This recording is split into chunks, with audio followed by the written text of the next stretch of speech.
십자가 앞에 더 가까이 가오니 구세주의 흘린 보배 피로써 나를 정케 하소서. 주의 보좌로 나아갈 때에 어찌 아니 기쁠까. 주의 얼굴을 항상 배우니 더욱 친근합니다. 내가 매일 십자가 앞에 더 가까이 가오니 구세주의 흘린 보배 피로써 나를 정케 하소서. 내가 매일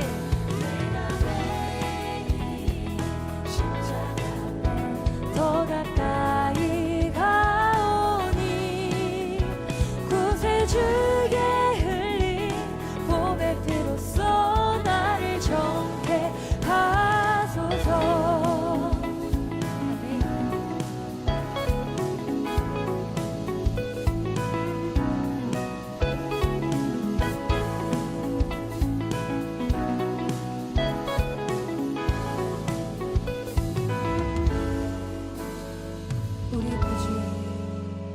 우리 구주의 넓은 사랑을 측량할 자 없으며 주가 주시는 참된 기쁨도 헤아릴 수 없도다. 내가 매일 십자가 앞에 더 가까이 가오니 구세주의 흘린 보배 피로써 나를 정케 하소서. 내가 매일 십자가 앞에 더 가까이 가오니 구세주의 흘린 보배 피로써 나를 정케 하소서. 내가 매일 십자가 앞에 더 가까이 가오니 구세주의 흘린 보배 피로써 나를 정케 하소서. 아멘.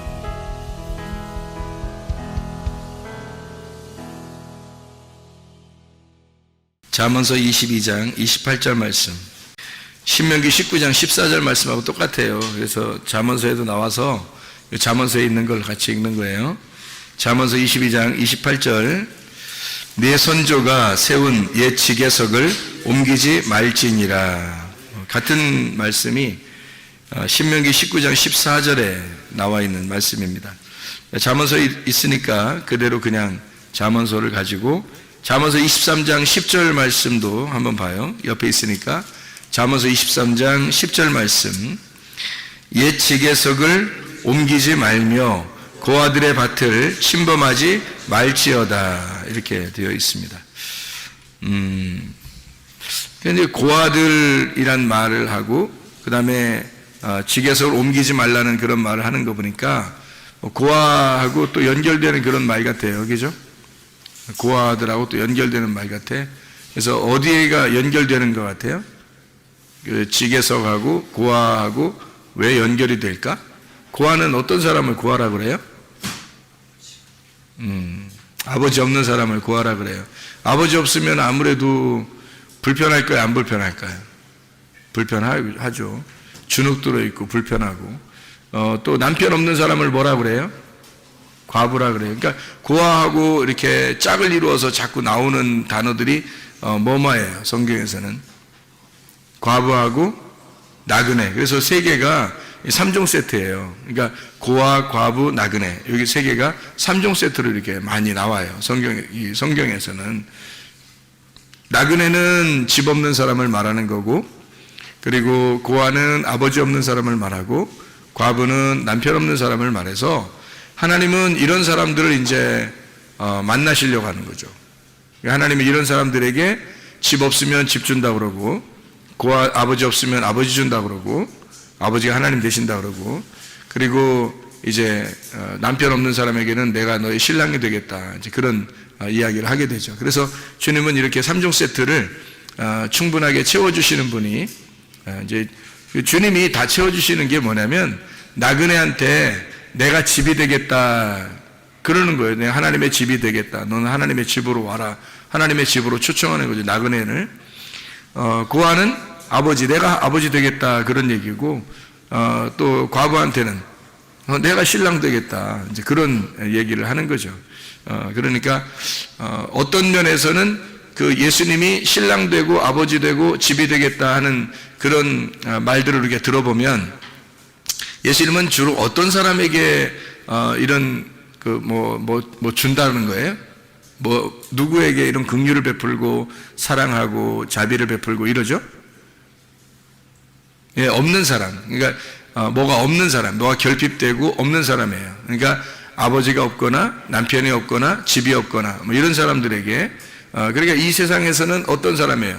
짓눌려 있는 사람이죠. 아무래도 이 세상에서 그러니까 세상적인 얘기가 아니에요. 뭐 어떤 사람은 어떤 뭐 남편 없으신 분이 있는데 엄청 승질도 고약하고 이런 사람이 있던데 아니면 야 어떤 고아는 그냥 지 마음대로 살던데 어떤 나그네 그냥 그 사람은 그냥 자기가 최고인 줄 알고 그냥 막 아무 데나 가서 함부로 행패해 버리고 이런 사람도 있던데 이제 그렇게 우리가 봐서는 안 되고요. 그런 사람들은 이제 잘못된 거죠. 그런 말이 아니고 성경에서는 근본적으로 나그네, 고아, 과부 이 3종 세트는 불쌍한 사람을 얘기하는 거예요.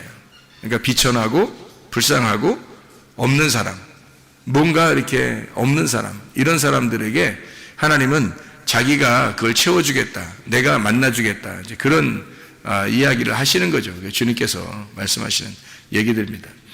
그래서 땅 없는 나그네에게 땅을 주겠다. 또 남편 없는 자에게 내가 남편 되겠다. 아버지 없는 자에게 내가 아버지가 되겠다 하는 그런 말씀들이 이제 성경에서는 이게 처음부터 끝에까지가 사실은 그런 내용이에요. 그래서 이 3종 세트를 주로 이제 많이 주님께서도 사용하시고 또 구약에서도 이런 사람들만큼은 너희들이 함부로 대하지 마라 이제 이런 이야기들을 이제 하는 거죠. 그게 성경에 나와 있는 그 핵심적인 얘기이기 때문에 그래요. 그 복음이기 때문에.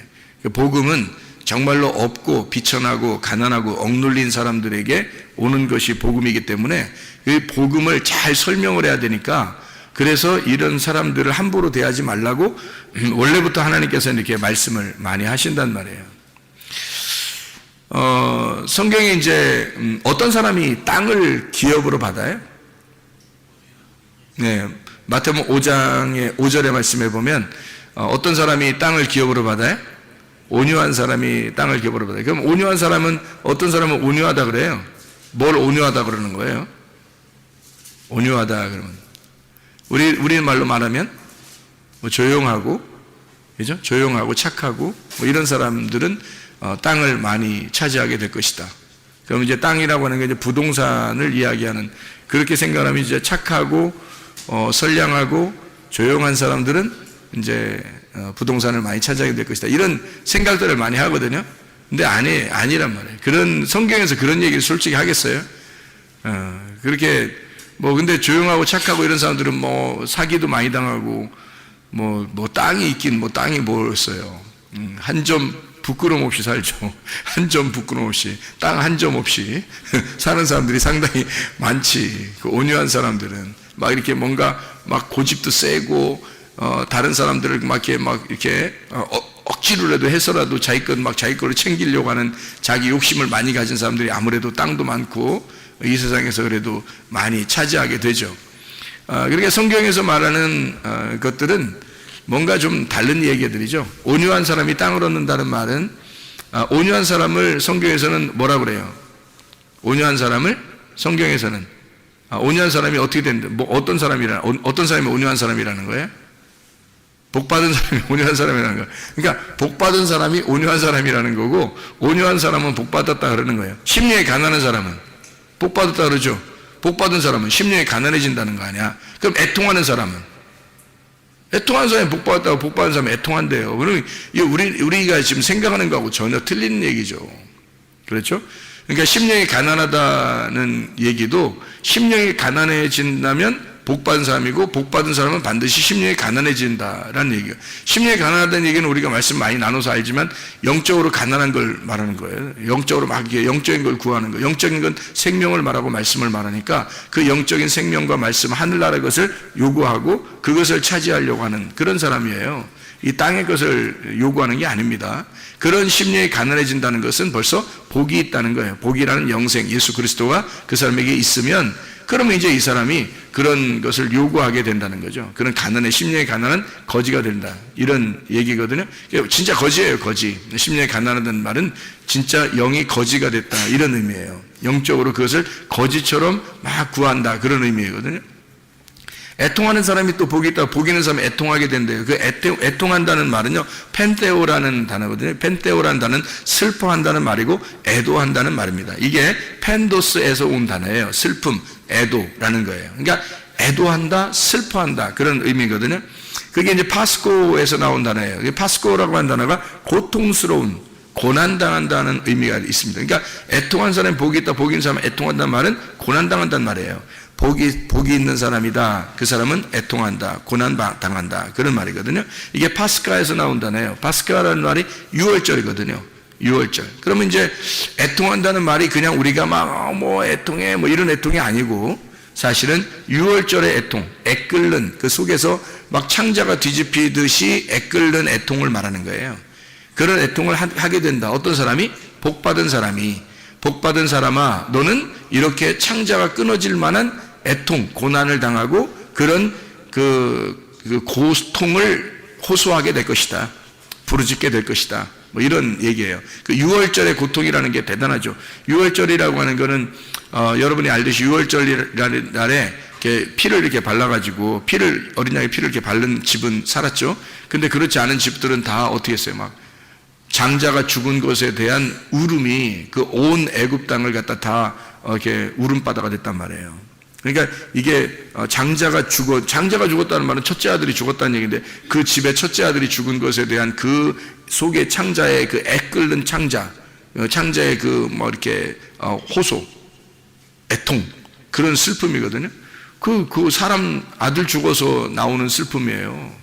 그런 슬픔이 온 바다를 온 애굽 땅을 이렇게 그 적시듯이 그렇게 눈물을 흘린 그런 슬픔이 애통한다는 얘기인데 복받은 사람들아 너희들은 이렇게 될 것이다 이런 얘기거든요. 이게 말이 안 맞죠. 이 땅에 있는 걸로 말하면 말이 안 맞는 얘기예요.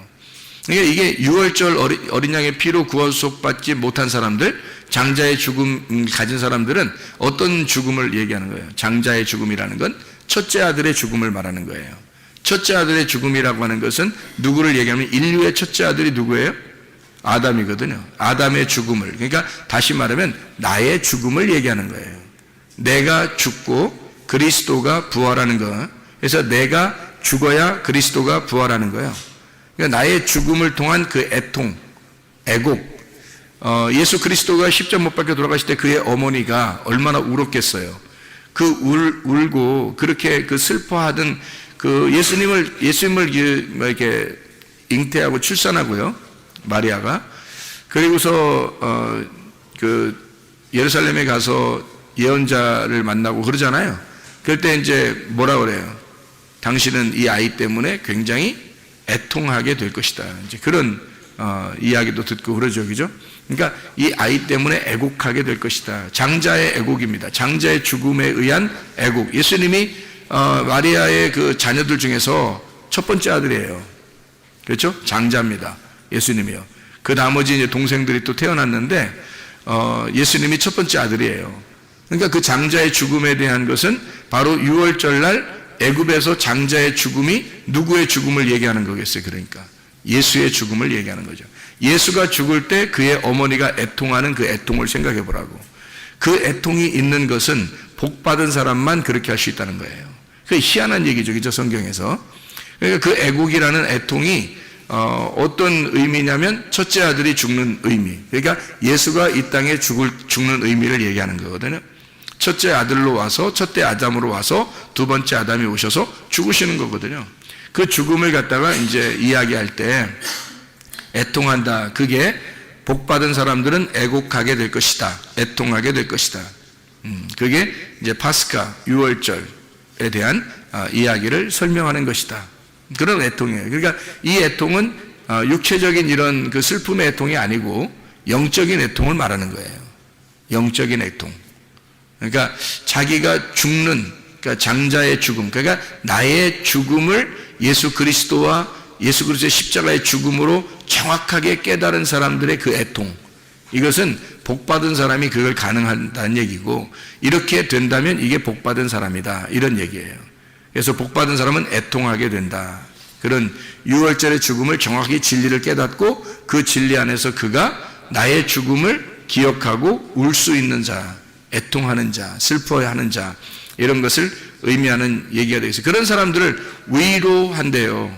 위로. 그러니까 애통하는 자는 위로한다 그러잖아요. 그죠? 마태복음 5장에 보면 4절에 애통하는 자는 위로를 받는다 그래요. 복이는 사람은 애통하게 되고 애통하는 자는 위로를 받게 된다 할 때 그 위로가 파라칼레오라는 단어인데, 이 파라칼레오라는 말은요, 가까이서 초청한다는 단어예요. 가까이서 초청한다. 그러면 가까이 초청한다니까 이게 하나가 된다는 얘기죠. 가까이서 함께 있는다는 얘기거든요. 가까이 초청한다. 초청한다는 게 뭐였어요? 하나님이 우리를 초청하신다면, 하나님이 복이 우리를 초청하신다면 뭐겠어요? 여러분을 교회에 오게 할 때 하나님이 여러분을 초청하셨죠? 하나님이 여러분을 초대한 겁니다. 이게 바로 위로라는 거예요. 파라칼레오. 예배한다는 말입니다. 그러니까 함께 하나님이 우리를 위로하는 방법은 어떤 위로냐면, 애통하는 자, 애곡하는 자, 자기와 그리스도가 함께 죽어야 되는 그 자리를 깨닫고 그 진리를 파악하는 자, 그 슬픔이 있는 자를 하나님은 자기의 자리로 초청한다는 거예요. 위로한다는 겁니다. 그게 위로라는 거예요. 단어예요. 파라칼레오. 그러니까 초청해서 예배하게 한다는 겁니다. 그러니까 와서 하나님의 초청을 받고 여러분 와서 예배를 드리면 이 예배 드리는 여러분은 지금 위로받고 있는 거예요. 여러분은 지금 하나님의 위로가 여러분에게 있는 것입니다. 복 받은 사람은 애통하게 되고 애통하는 사람은 위로를 받고 있는 거야. 지금 여러분이 여기 왔다는 자체가 위로받고 있는 거랍니까? 놀라운 거죠. 그러니까 이게 마태복음 5장의 5절에 보면 온유한 자는 복이 있나니 온유한 자는 복이 있는 땅을 기업으로 받을 것이며 그러죠. 복 있는 사람은 온유해지나니 그 온유한 사람은 땅을 기업으로 받을 것이다. 뭐 이런 얘기가 써 있어요. 그 온유한 사람이라는 게 이게 프라우스라는 단어입니다. 이 온유한 자라는 단어, 겸손한 자라는 말하고 같은 비슷한 단어인데요. 이 온유하다는 이 온유한 자라는 프라우스라는 단어는 프로시케에서 나온 단어인데, 이게 기도, 예배라고 하는 단어예요. 이게 프로스크마이에서 온 단어인데 기도하다, 간청한다는 말입니다. 그러면 이제 어떻게 간청하는 걸 얘기하는 거냐면, 이게 거지가 돼서 간청하는 걸 말하는 거예요. 심령이 가난한 자가 거지가 돼서 그 영적인 것을 구하는데 간구하는 거 있잖아요. 예. 그런 간구를 말하는 거예요. 그게 온유라는 겁니다. 온유. 그러니까 우리가 말하는 온화하다, 조용하다, 분위기 있다, 사람이 착하게 보인다, 이런 의미가 아니고요. 정말 간절하게 거지가 돼서 구하는 그런 자를 온유하다 그래요. 그러니까 성경에서 말하는 온유는 복 받은 사람만 가능한 거고, 이렇게 온유하면 복을 받는다는 얘기예요. 그래서 땅을 기업으로 받는다, 그렇게 말하는 거거든요. 땅을 준다는 얘기입니다. 그러면 땅을 준다, 왜 땅을 준다고 그럴까, 그럼? 왜 땅을 준다 그래? 온유한 사람에게? 그럼 온유한 사람하고 땅하고 무슨 연관이 있다는 얘기 아니에요, 그죠? 온유한 사람하고 땅하고 무슨 연관이 있는 거예요. 그러면은, 땅을 준다고 그랬으니까, 온유한 사람은 어떤 사람을 온유한 사람이라 그러는 거예요, 그러니까. 거지니까. 가난하니까. 거지니까, 뭐가 없으니까 땅을 준다는 거야. 땅이 없으니까 땅 준다는 거야. 땅 없는 자, 집 없는 자, 땅 없는 자, 그걸 온유한 사람이라고 그러는 거예요. 그럼 이 땅에 땅을 얘기하는 걸까요? 아니면은 뭐 영적인 땅을 얘기할까요? 영적인 땅이 없어서 막 우는 자예요. 영적인 땅이 없어서 막 울고 그 영적인 땅을 달라고, 하늘의 땅을 달라고 막 애걸하는 사람 있잖아요. 하나님, 하늘의 땅을 주십시오. 이 땅이 아니에요. 어느 한 사람 땅 준다니까 이 땅 얘기하는 거 아닙니다. 그 부동산 얘기하는 거 아니에요. 하늘에 있는 땅이에요. 그 하늘의 땅을 막 구하는 자예요. 그 복받은 사람이라는 거지, 사람이. 그 사람은 진짜 복받은 사람은 그렇게 한대요, 또. 복받은 사람은 그렇게 땅이 없어서 막 기도하는 자예요. 간구하는 자. 그 땅을 달라고. 예. 그렇게 간구하는 자에게는 땅을 주신다는 거야. 그 땅을. 땅이 누구야, 그러면? 예수 그리스도죠.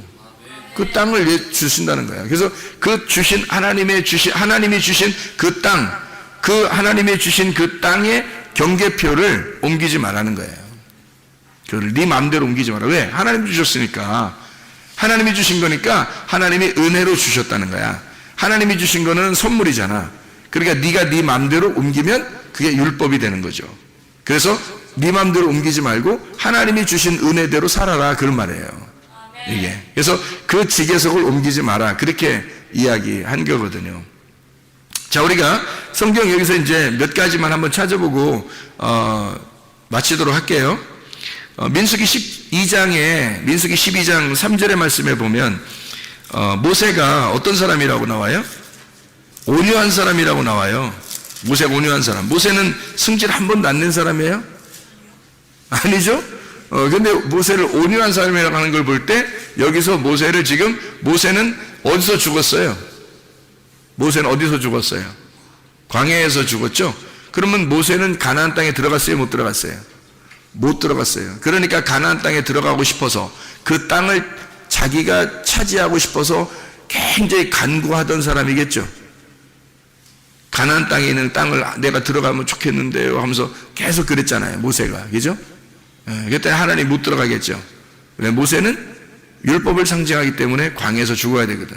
근데 이 사람은 광야에서 계속 있었지만, 광야에 있었는데 광야가 자기 땅이 아니죠, 모세가. 그죠? 광야가 자기 땅이 아니니까 늘 어딜 가고 싶었어요? 요단강 건너서 가나안 땅 들어가고 싶었단 말이에요. 그러니까 이 모세가 얼마나 애통하고 이렇게 고민하고 기도하고, 하나님 나 저 땅 좀 가고 싶어요, 얼마나 그랬겠냐고요. 자기는 집이 없는 거예요, 광야에서. 그죠? 광야는 나그네가 있는 곳이잖아요. 나그네, 자기 집이 없는 거야. 가나안 땅 들어가야 자기 집이 있거든. 그러니까 자기 집이 없으니까 굉장히 고민하고 있었던 그런 사람이에요. 그런 사람이니까, 이 사람은 가나안 땅에 들어갈 사람이 아니니까, 하나님이 그걸 막을 거니까 이 사람은 어떻게? 고통받는 사람이지. 비천한 자가 되는 거죠. 하나님이 짓눌러버린 자죠. 그래서 이 사람을 온유하다 그러는 거예요. 뭐 착해서 조용하게 말해서 분위기가 있어서 온유하다 이렇게 말하는 거 아니에요. 아마 사람들은 다 그런 걸로 온유 이렇게 생각할 거예요. 근데 그런 의미가 아니고, 온유라고 하는 이 온유한 자, 민수기 12장 3절에 모세를 온유한 자라고 할 때 그 온유한 자는 아나브입니다. 이 아나브라고 하는 단어는 억압된, 가난한, 거룩한, 겸손한, 비천한 이란 단어예요. 그러니까 모세는 비천한 자이다 라는 의미예요. 그런 단어예요. 모세는 가난한 자이다, 그런 단어예요. 모세는 짓눌려 있는 자이다. 이 모세는 온유한 자다라고 할 때, 이 온유한 자 모세는 짓눌려 있는 자야. 이 모세는 굉장히 비천한 자야. 이 모세는 가난한 자야. 그렇지 않아도 힘들어, 모세는. 그런 단어예요. 아나브라고 하는 단어를 썼습니다. 이게 아니라고 하는 단어에서 오는데, 억압된 이란 말이고요. 이드바시, 줄로 달게 했다. 데바시, 접착성이 있다. 그래서 이렇게 딱 붙어서 하나님에게 이제 간구하는 거죠. 좀 살려주세요, 이런 자예요. 그런 사람을 온유하다, 이 모세를 얘기하는 거죠. 모세가 아주 온유함이 대단했다, 이런 얘기를 하죠. 시편 34편 6절, 이 곤고한 자가 부르짖음에 여호와께서 들으시고 그의 모든 환난에서 구원하셨도다. 곤고한 자, 이 곤고한 자도 아나브입니다. 이게 억압된, 가난한, 거룩한, 겸손한 이런 사람이 부르짖으면 하나님이 응답하신다, 그런 말이고요. 37장 11절 말씀 보면요. 37장 11절. 그러나 온유한 자들은 땅을 차지하며 풍성한 화평으로 즐거워하리로다. 온유한 자가 땅을 차지하며 라는 말이 어디 나오죠? 신약에서 마태복음 5장 5절에 나와 있는 말이 여기에 있는 말을 그대로 썼겠죠. 그죠? 그 온유한 자. 그래서 온유한 자, 이게 아나브, 억압된, 가난한, 거룩한, 겸손한, 비천한 자, 땅을 차지하게 된다.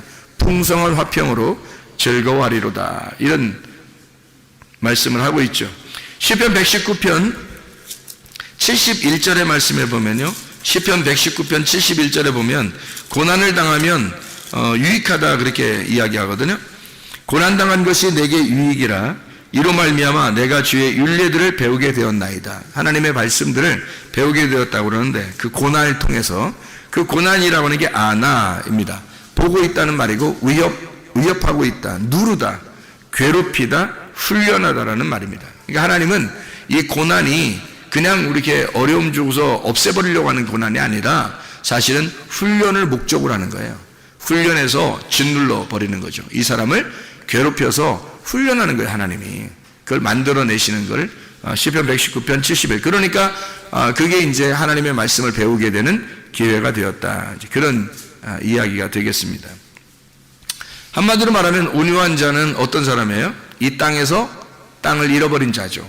땅을 잃어버린 자. 이 사람들이니까 하나님 앞에 간구하게 되고 애통하게 되고 하나님 땅을 주십시오라고 간청하니까 하나님께서 그런 사람들에게 땅을 주시겠다 이렇게 이야기하는 것이 되는 거죠.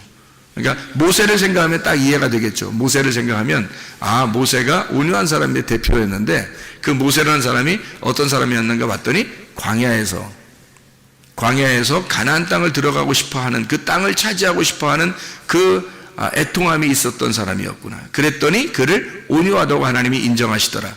그래서 그 사람에게 주신 땅이 어디겠어요? 하늘나라 땅이죠. 그래서 이 땅에서 죽음을 죽었을 때 그 시체를 찾아보지 못했다 그랬죠. 그죠? 땅에 시체가 있지 않고 그를 하늘로 옮겼다. 이제 이런 이야기를 이제 이야기하는 거죠. 이제 그런 온유함이라고 하는 것은 이런 의미가 있어요. 이 땅에서 가장 자기를 온유하다라고 이렇게 표현했던 분이 계신데 누구예요? 예수님이죠. 예수님이 마태복음 11장 28절부터 30절까지 말씀에 뭐라고 그러죠? 예수님이 나는 온유하고 겸손하니 멍에를 메고 와서 배워라. 주님의 멍에는 쉽고 짐은 가볍다. 이제 그런 이야기를 하잖아요. 그죠? 그래서 거기서 그 온유하다는 게 프라우스, 온유한, 겸손한이라는 말이고요. 겸손이라는 말이 타페이노스라는 단어인데 이게 짓눌린이라는 단어입니다. 짓눌린. 초토화되고 초라하고 굴욕감을 가진 자, 이런 거예요. 그러니까 하늘에서 이 땅에 내려오니까 하늘 왕자인데 땅에서 인정을 못 받는 거예요. 하늘 왕인데 이 땅에 오니까 인정을 못 받는 거야. 완전 짓눌려버린 거죠. 굴욕당한 거죠. 굴욕감을 가진 거, 초라한, 비천한, 이렇게 겸손한 분이에요. 그러니까 주님은 하늘에 계신 분인데 이 땅에 와서 이 땅에서 초라한 거지가 되었다, 이런 말입니다. 한마디로 말하면 나는 온유하고 겸손하니까 나한테 와. 다시 말하면 자기는 하늘의 왕인데 이 땅에 와서 내가 초라한 거지가 되었거든. 그러니까 애통하는 자들아 다 내게로 와. 힘들고 수고하는 자들아 다 내게로 와. 주님이 그렇게 말씀하시는 거죠. 왜냐하면 주님이 이 땅에 와서 내가 대표적으로 초라하고 가난한 거지가 되었으니까 내게 와. 나는 하늘의 왕이야. 그러니까 이 땅에서 내가 너희들에게 줄 수 없지만 하늘에 있는 것들을 채워줄 거야. 하늘에 있는 것들을 너희들에게 줄 거다.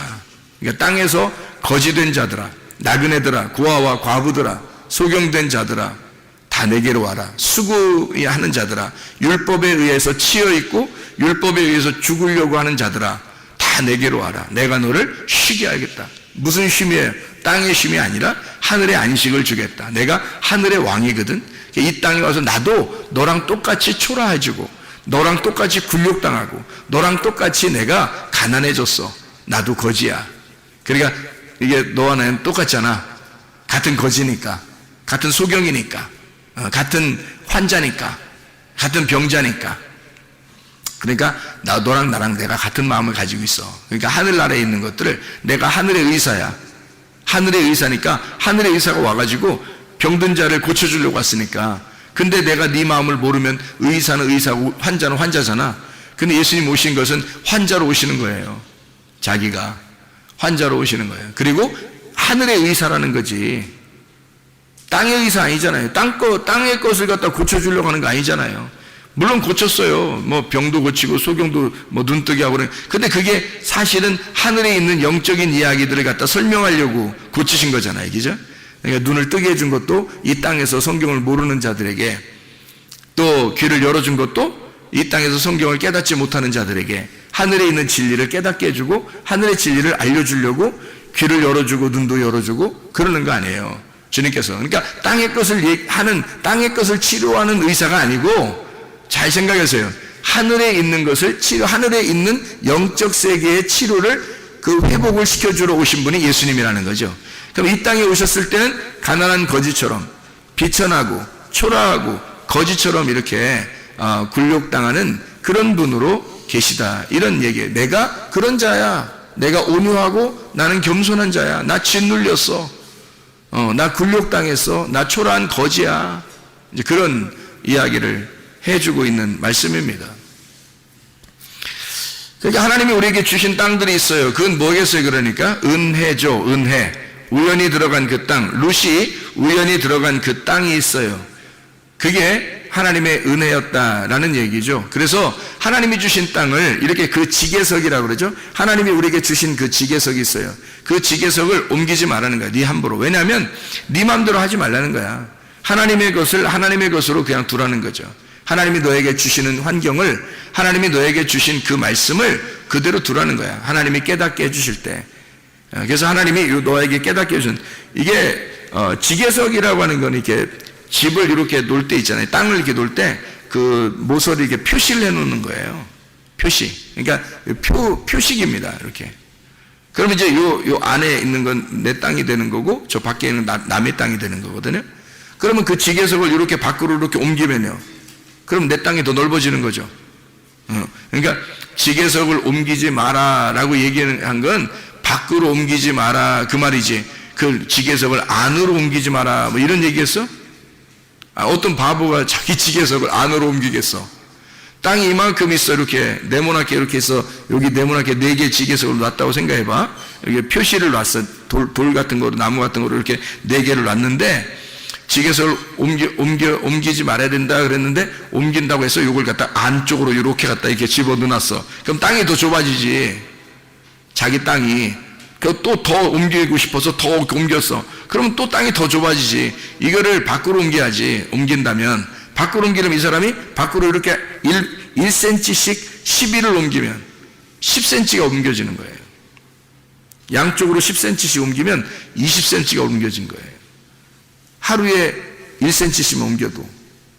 그러면 이제 이게 1년이 되면, 한 달 동안 옮기면 어마어마한 거죠. 그죠? 이게 하루에 1cm씩 옮기면 10일이면 10cm, 30일이면 한 달이면요 30cm가 넓어지는 거예요. 그럼 이쪽도 30cm가 넓어지니까 60cm를 벌어들이는 거지. 이렇게 땅을 더 크게 하는 거지. 이렇게.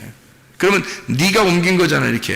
네가 그런 짓들 하지 말라는 거예요. 그러면 상대적으로 그 이웃의 땅은 어떻게? 좁아지겠죠?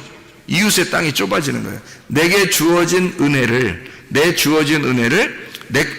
거 풍부하다고 해서 내 거를 갖다가 이게 밖으로 더 많아지려고 이렇게 옮기잖아요. 그럼 그걸 뭐라고 그러냐면 탐심이라고 그러는 겁니다. 탐심이라고. 그러니까 탐심을 부리지 말라는 거지. 이게 옮기면 더 넓어지잖아. 그러니까 탐심이죠. 그래서 그걸 탐심이라, 육신의 정욕, 안목의 정욕, 이생의 자랑, 먹음직 보암직 탐스럽게 하는 거. 그게 이제 탐심은 우상숭배. 그래서 그걸 뭐라고? 선악과. 그러니까 이것을 그렇게 옮긴다면 선악과. 그럼 선악과는 뭐를 갖다가 선악과라고 그랬어요? 율법. 그러면 율법이 요거의 어떤 그 표식이라고 했죠? 율법이 요거의 표식. 나를 이 안에서 자유롭게 만드는, 진리를 자유롭게 만드는 그 울타리란 말이에요. 그 율법이란 말이야. 이거를 넘어가지 마라 그 말이야. 요거를 넘지 마라. 너에게 주어진 그 율법 안에서 그 안에서 자유해야 된다 그 말이거든요. 이것을 넘어가지 말라는 거지. 그러니까 우리에게 주어진 것들이 있어요. 환경들도 그렇죠. 우리에게 주어진 것들이죠. 나의 아내가 있을 거고 나의 남편이 있을 거란 말이에요. 그죠? 넘어가면 안 되겠죠. 그죠? 나의 자녀가 있을 것이고 나의 부모가 있을 거란 말이에요. 그걸 넘어가지 말라는 거죠. 그죠? 이거를 질서를 파괴하지 말라는 거고, 그리고 내게 주어진 것들을 넘어가지 말라, 뭐 이런 의미도 되겠죠. 그죠? 그래 내게 주어진 근본적인 것은 성경에서는 그 땅이라는 그 말씀을, 그 말씀 안에서 진리를 발견하라는 말이에요. 그 주어진 말씀 안에서 진리를 발견하라. 그래서 이 말씀이 지계석이에요. 이만큼 딱 여기 성경책 보면 이게 성경책 이렇게 네모나게 생겼잖아요. 이게 책이잖아. 이 성경책 이 자체가 지계석이라고. 이 지계석. 그러면 이 안에서 진리를 발견해야지. 이걸 넘어서서 다른 것으로 진리를 막 깨달으려고 하는 사람들이 있어요. 그죠? 성경책 말고 다른 거로 진리를 깨달으려고 뭐 다른 지식을 막 구하고 이런 사람들도 꽤 있거든요. 그런 진리는 하나님께서 요구하시는 게 아니란 말이에요. 이게 욕심이죠. 자기가 탐심이란 말이에요.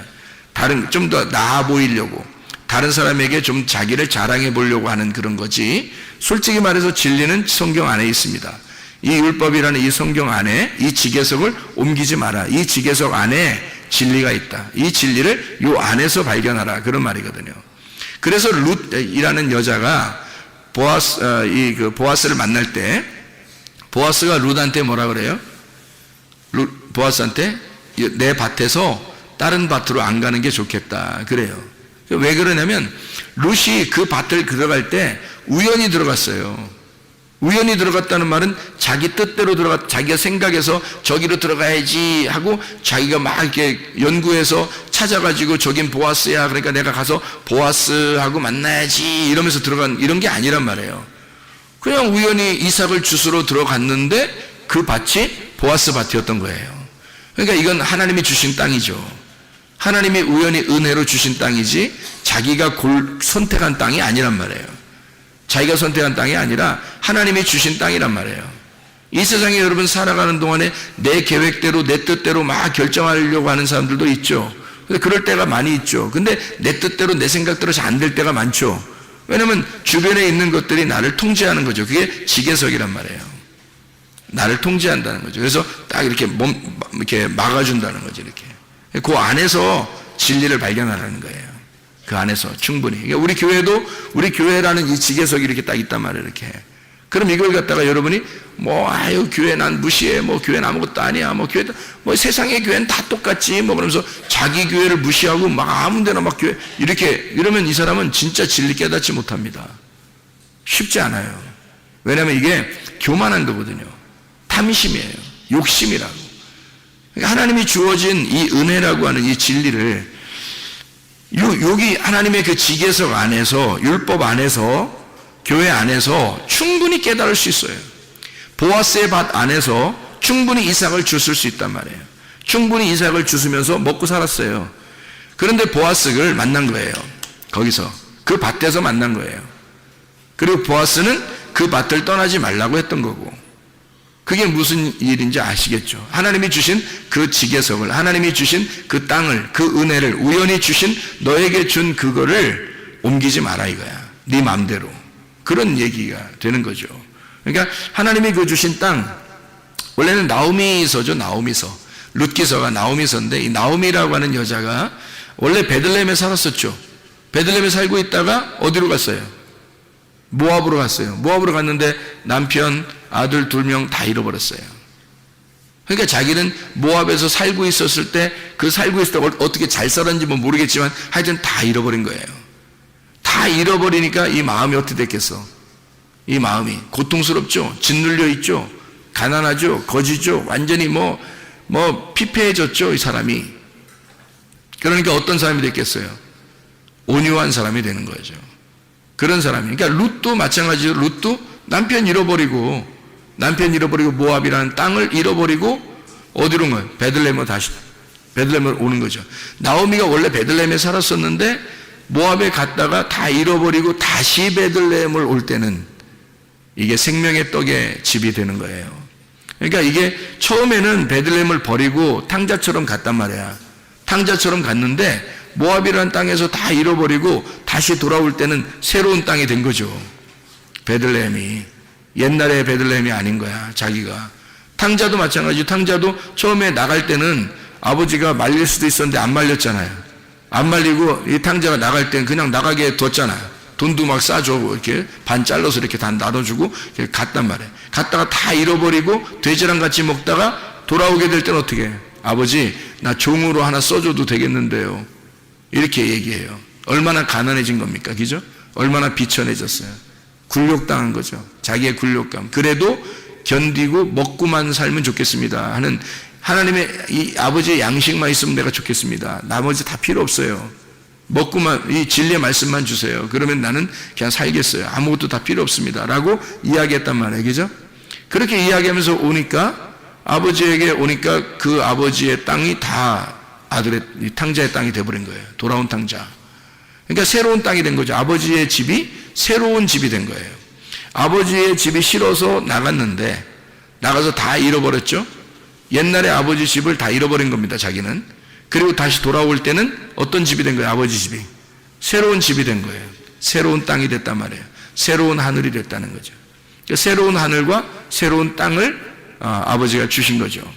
그러니까 여기에 와서는 이제 뭐 얼마나 그 율법이라는 그 지계석 안에서 진리를 발견하고 얼마나 행복하고 자유하겠냐 이거예요.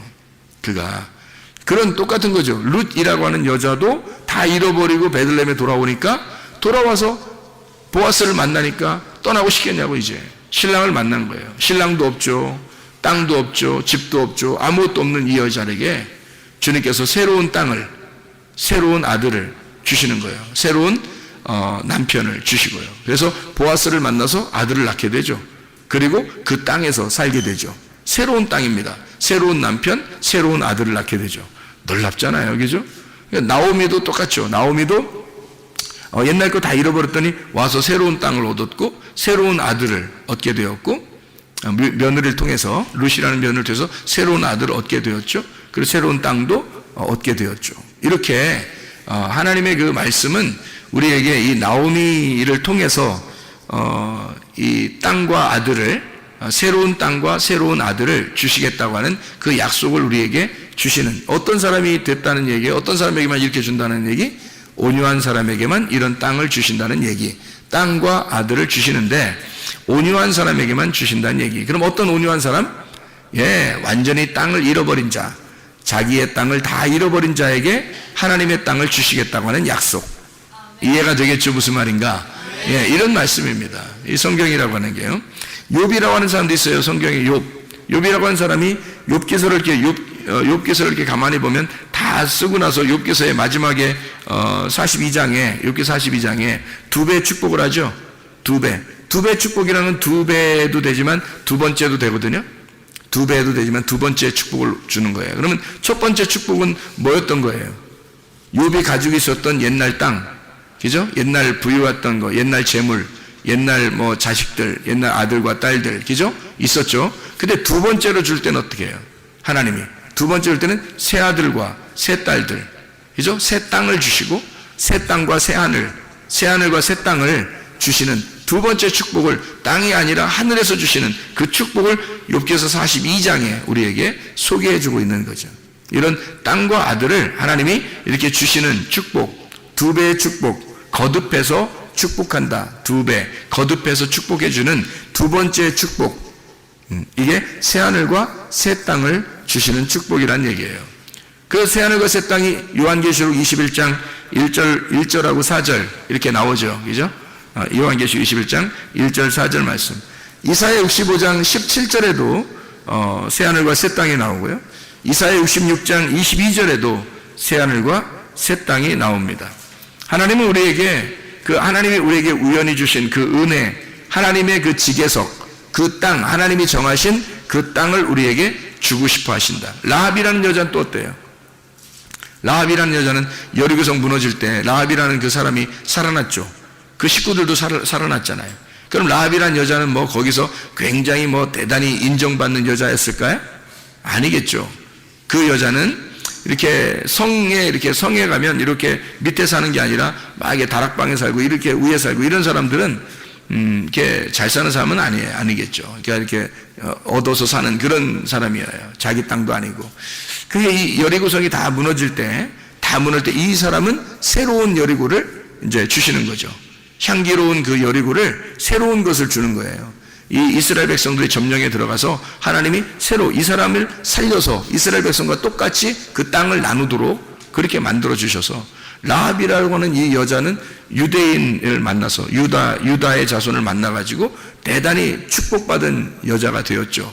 그래서 라합이라는 여자를 통해서 나중에 예수님이 나중에 출산하게 되는 그런 그 예수님의 그 족보에 기록되는 놀라운 여자가 되었습니다. 그러니까 이것도 역시 그 옛 땅을 잃어버린 여자에게 새로운 땅을 주시겠다고는 하나님의 놀라운 새로운 땅과 새로운 아들을 주시는 하나님의 놀라운 역사, 이것을 우리가 보게 되는 거죠.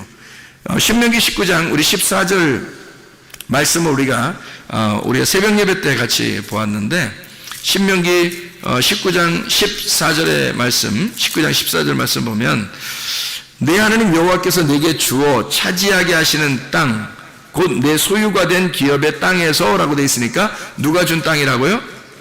예, 주님께서 주신 땅, 주님이 주신 땅이라는 거예요. 아까 다 설명했죠? 그러니까 주님이 주신 우연한 기회에 하나님의 은혜, 우리가 그 계획한 땅이 아닌데 하나님이 주어주신 그런 땅이에요. 여러분이 우리 교회에 나온 것도 여러분이 뭐 계획해서 처음부터 막 이렇게 한 게 아니라 하나님의 우여곡절 속에 이곳에 와서 예배 드릴 수 있도록 이렇게 만들어 주시는 것도 이것도 하나님이 계획하신 거죠. 이게 우연한 기회에 하나님의 은혜가 여러분에게 작용한 것입니다. 하나님이 주신 땅이란 말이에요. 그 땅, 이것을 조상이 정한 내 이웃의 경계표를 옮기지 마라. 조상 때부터 내려오던 그 이웃의 경계표가 뭐겠어요? 율법이죠. 그 하나님의 말씀, 율법. 내려오던 그 모든 율법의 내용은 다 처음부터 어디서 내려온 거예요? 선악과에서 내려온 거죠. 그럼 선악과 안에서 뭘 발견하라는 거예요? 생명나무를 발견하라는 거죠. 그 안에서 생명나무를 발견하라는 거지, 이것을 벗어나라는 얘기 아니에요. 아담과 하와가 선악과를 어떻게 했어요? 먹었죠. 먹어버리니까 이걸 벗어난 거란 말이에요. 선악과를 먹어버리니까 벗어나게 되고, 벗어나니까 쫓겨나게 된 거죠. 더 이상 에덴 동산을 차지하지 못하도록 만들었단 말이에요. 그러니까 생명나무로부터 멀어지게 만들었다는 거죠. 이 멀어지니까 이 사람들이 하나님 앞에 생명나무에 갈 수 있나요? 못 가죠. 왜냐면 막아놨으니까 하나님이. 그러니까 하나님이 찾아가야 되는 거예요. 그래서 찾아오신 것이 바로 주님이셔요. 주님이 찾아오셨으니까 은혜라고 그러죠, 우리가. 그죠? 우리가 노력해서 한 게 아니라 주님이 찾아오셨다 그러니까 그걸 우연한 하나님의 은혜라 그렇게 말하죠. 내게 주어진 은혜, 내게 주어진 선물, 그걸 주님이 예수 그리스도라고 말하는 거예요. 그 예수님이 우리에게 찾아오셔서 그 은혜를 주신 그것을 너는 벗어나지 마라. 이것을 넘어가지 마라.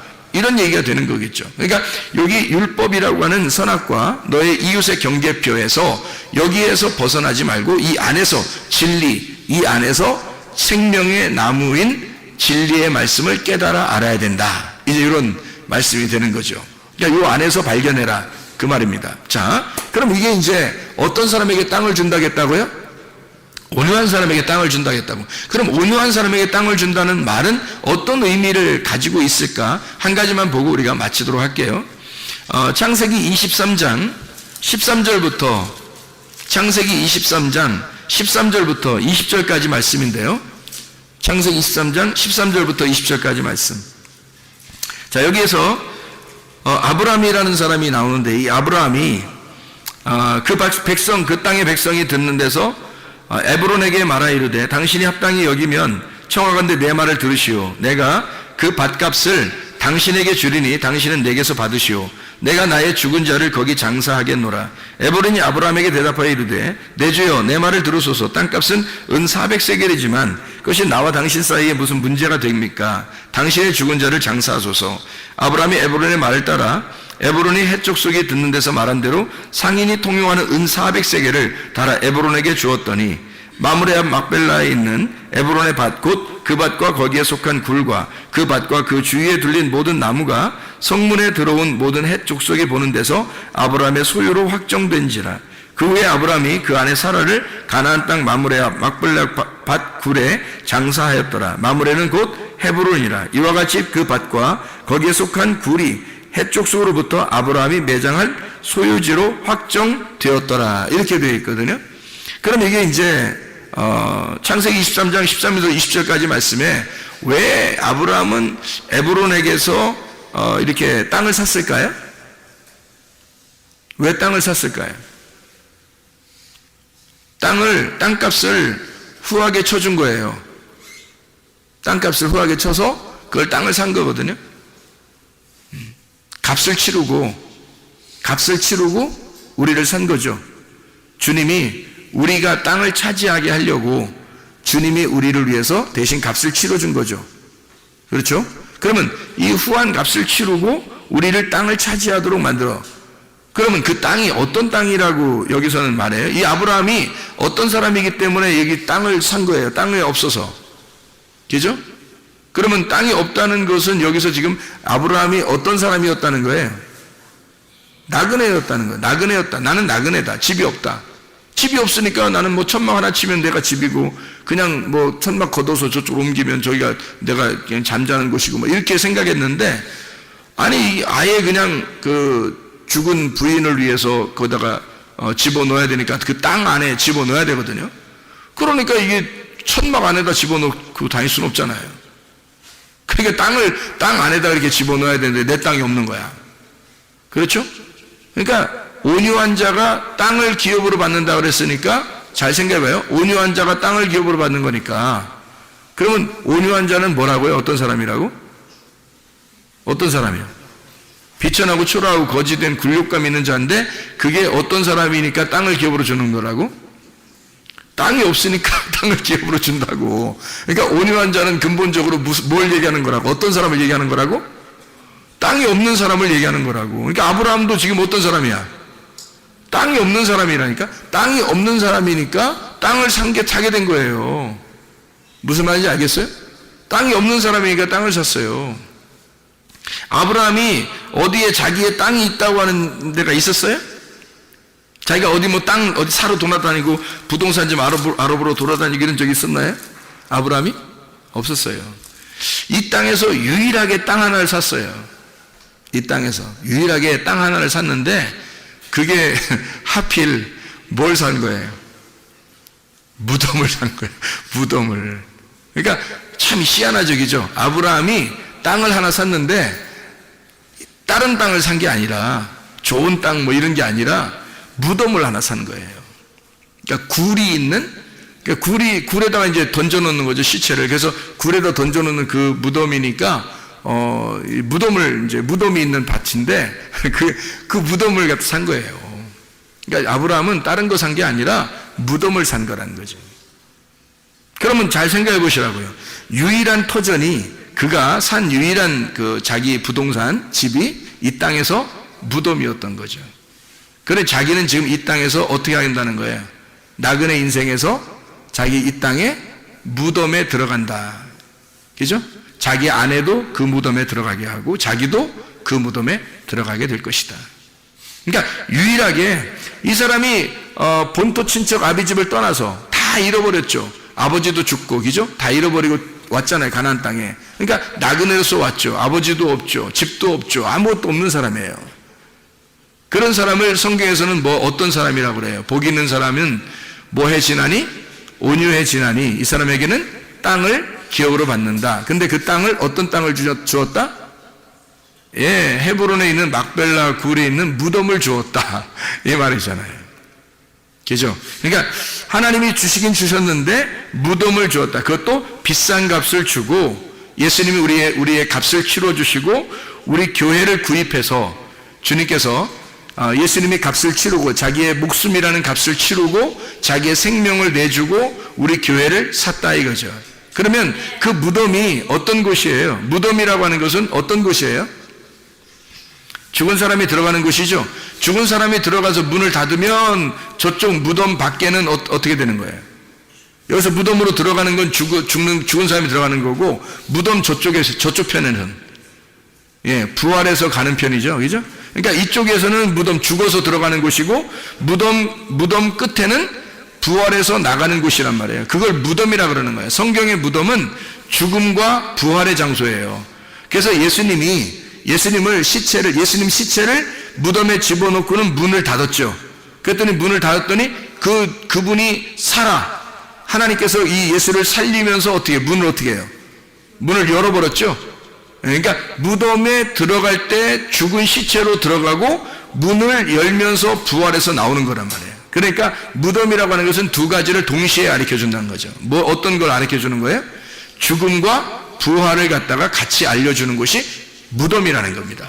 그러니까 지금 막벨라 굴을 샀다라고 하는 거기서 구입한 이 비천한 자 아브라함은 아무것도 갖지 못한 초라한 이 굴욕당하는 가난한 거지, 다른 사람들이 볼 때는 집도 아무것도 없는 그런 부모도 없는 집도 없는 아무것도 없는 이 아브라함에게 이 온유한 가난한 비천한 이 사람이 땅을 기업으로 하나님이 주셨는데 무덤을 주시더라. 그 무덤이 뭐다?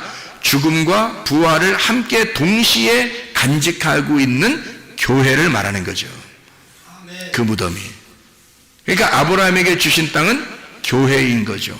교회에 하나님의 아들이 교회를 차지하게 되는 것을 말하는 것입니다. 하나님의 아들이 교회를 차지하게 된다. 이 교회는 아브라함의 입장에서는 옛날에 있었던 자기가 가나안 땅에 들어오기 전에 가지고 있었던 그런 땅과 그런 집이 아니었죠. 자기가 이제는 자기가 값을 치르고 얻는 새로운 교회, 하나님의 땅이 되었던 거죠. 이게 새 하늘과 새 땅이 된 거죠. 그래서 이 새 하늘과 새 땅을 차지하게 되고 여기서 자기가 죽어 새 하늘과 새 땅에 들어간다고 하는 그 약속의 언약을 받는, 하나님의 말씀의 언약을 받는 놀라운 장소, 그게 교회입니다. 여러분에게 이런 교회에 여러분 오신 것을 환영합니다. 여러분, 애통하는 자는 위로를 받는다 그래요. 하나님께서 여러분 이곳에서 주님을 만나 예배할 때 그 예배하러 여러분을 예배하게 하기 위해서 여러분을 초대하신 하나님은, 이 하나님은 그것이 위로라고 말씀하는 겁니다. 여러분이 이곳에 왔다는 이 자체가 위로인 거예요. 하나님은 여러분을 이곳에 오게 한 것이고, 오게 한 것이 하나님의 위로라는 거예요. 하나님의 위로를 충분히 받으셔야 합니다. 이곳에 오면 하나님의 교회, 우리가 이 땅을 차지하게 하는 하나님의 아들로 이 땅을 차지하게 해서 진정한 새 하늘과 새 땅이 되는 예루살렘, 새 예루살렘인 교회가 이곳에 세워지는 것입니다. 하나님의 놀라운 집, 하나님의 집, 새로운 하늘과 새로운 땅인 하나님의 교회라는 집, 이 교회를, 이 땅을 주시는 거죠. 어떤 사람에게? 온유한 사람에게, 내 땅이 없는 사람에게, 내 집이 없는 사람에게 이 땅을 주시는 거죠. 하나님은 이 교회가 여러분의 집이 되기를 원하시는 거예요. 기도하겠습니다. 우리 하나님 아버지, 사랑과 은혜를 감사를 드립니다. 우리에게 이런 놀라운 교회를 허락해 주셔서 고맙습니다. 하나님의 말씀이, 그 진리가 끊임없이 흐를 수 있도록 인도해 주셔서 하나님의 뜻대로 살다가 주님 만나게 도와 주시옵소서. 예수 그리스도 존귀하신 이름 받들어 기도 올리옵나이다.